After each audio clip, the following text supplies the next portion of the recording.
नमस्कार विद्यार्थियों, आप सभी को हमारे इस YouTube चैनल JCERT क्लासेस में स्वागत है। आज के इस वीडियो में आप सभी विद्यार्थियों को JCERT क्लास 7 की हिंदी पाठ्य पुस्तक भाषा मंजरी के पंचम पाठ पोथी का सभी प्रश्नोत्तरों को बनाएंगे। तो आइए शुरू करते हैं पाठ से।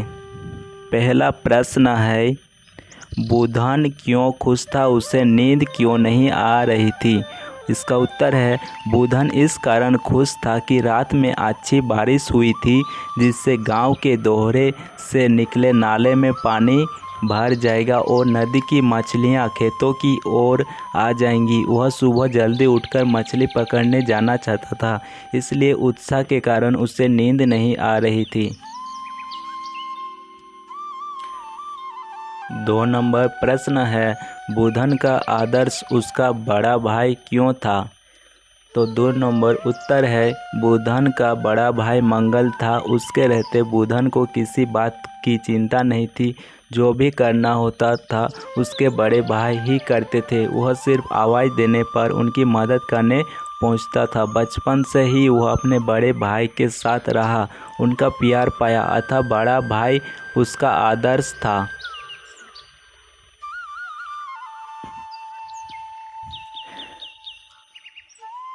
3 नंबर प्रश्न है, अब लोग खेती बाड़ी क्यों नहीं करना चाहता है, लिखिए। इसका उत्तर है, अब खेती में पूंजी ज़्यादा तथा आमदनी कम हो गई है। सिंचाई के लिए डीजल, बिजली महंगी हो गई है। उर्वरक की कीमत दिनों दिन आसमान छूती जा रही है। श्रमिक भी खेतों में काम करना नहीं चाहते। दूसरी ओर खेतों से उत्पादित वस्तुओं की कीमत कृषक को नहीं मिल पाता। जिस वक्त उपज होती है उस समय कीमत बहुत कम होती है।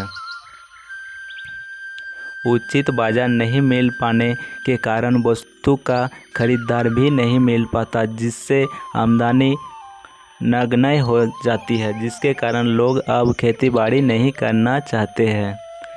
4 नंबर प्रश्न है, खेतों से छोटी मछलियां क्यों गायब हो रही है, उन्हें किस प्रकार बचाया जा सकता है। तो 4 नंबर का उत्तर है, खेतों में किसान अब रासायनिक उर्वरकों की एवं कीटनाशकों का प्रयोग करने लगे हैं। इससे छोटी मछलियां भी मर जाती हैं। इन दवाओं के कारण ही अब छोटी मछलियां खेतों से गायब हो रही है। इन्हें बचाने के लिए हमें प्राकृतिक खाद जैसे कंपोस्ट एवं गोबर का खेतों में प्रयोग करना चाहिए। उसके बाद है पाठ से आगे का पहला प्रश्न है, बुधन का सबसे अधिक लगाव अपने बड़े भाई मंगल से था। आपका भी लगाव अपने घर में किसी न किसी से होगा। आपको उनसे लगाव क्यों है, लिखिए। तो इसका उत्तर है, हमें अपने पिताजी से काफ़ी लगाव है। वे हमारे देखभाल करते हैं, हमारी हर बात पूरी करते हैं, मुझे बहुत मानते हैं, इसलिए मुझे उनसे काफ़ी मेलजोल है। 2 नंबर प्रश्न है, लेकिन अचानक आंधी तूफान और तेज हवाओं ने सारी उम्मीदों पर पानी फेर दिया। पूरी फसल बर्बाद हो गई। फसलों के बर्बाद होने और कौन कौन से कारण हो सकते हैं। फसलों के बर्बाद होने के अन्य कारण इस प्रकार हैं। जंगली पशुओं के चरने से, घास एवं अन्य जंगली पौधों के पनपने से। उसके बाद 3 नंबर है, पानी के अभाव से, उचित देखरेख न कर पाने से। 3 नंबर का प्रश्न है, मंगल दादा गांव छोड़कर शहर में काम करने चले गए। गांव छोड़कर उनका शहर जाना उचित है, तर्क सहित उत्तर दीजिए।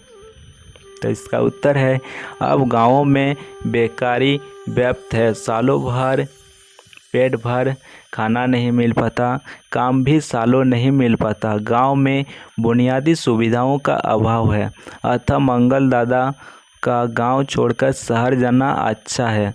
उससे उनके घर में खुशहाली आपस आ गई है। प्रतिमाह खर्च करने के लिए रुपए मंगल दादा घर भेजते हैं, जिससे उनका परिवार सुखपूर्वक जीवन यापन कर रहा है।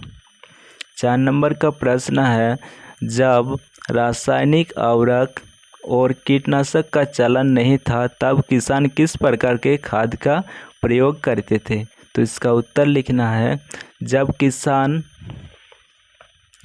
तब किसान नीम, सिंधु और करम पेड़ की डालियाँ कीटनाशक के समान खेतों में गाड़ देते थे। पहले खाद की जगह कंपोस्ट और गोबर का प्रयोग किया जाता था। इससे जैव आवर्धन एवं पर्यावरण संतुलित रहता था।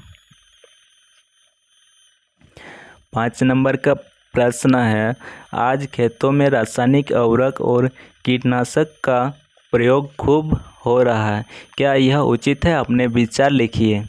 इसका उत्तर होगा यह उचित नहीं है। इससे जैव विविधता प्रभावित हो रही है। पर्यावरण में कई जीवों का अस्तित्व मिट गया है। कई जीव जंतु विलुप्त के कगार पर पहुंच गए हैं।